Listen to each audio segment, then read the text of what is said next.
I love it. I actually like.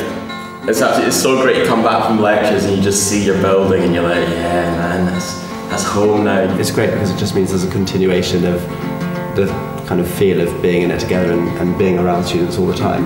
You're never more than 2-3 minutes away from like looking at the top of the store. You can literally look across the corridor sometimes and be right there. But it also means you have absolutely no privacy. Like my best friend could come barging into my room at any hour of the day or night. She lived opposite me, which was obviously absolutely fine, but it's something you have to get used to. It really does build on the sense of community spirit, and you kind of establish a home, and often halls where you meet most of your friends. To have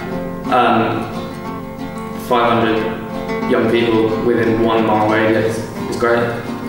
You won't get that again probably. There is a downside, which is that everybody tends to know what everyone else is doing, and sometimes you can feel a bit claustrophobic, but definitely that's a minority of the time. I mean, sometimes it's quite annoying if you want to jump in the shower, if you're sharing and there's like somebody else already in it, you've kind of got to queue, you've kind of got to sit down and wait for like 5 minutes until they're out. One of my neighbours plays the flute quite loudly most times of the day, and I have had to go over and tell him, could you be quiet please?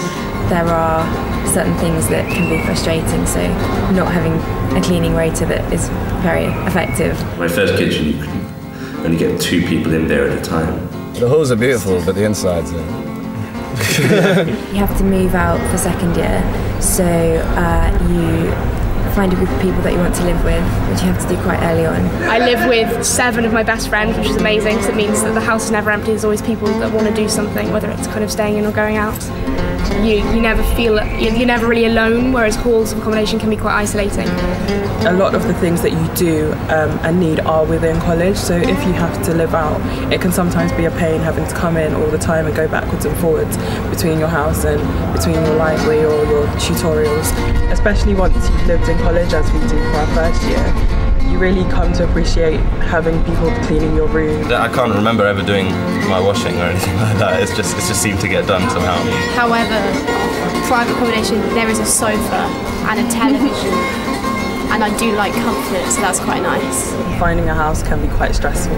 Don't wait until February, March, April. And you have to work out how things like gas and electricity work and how you pay for those, which I had previously absolutely no idea about.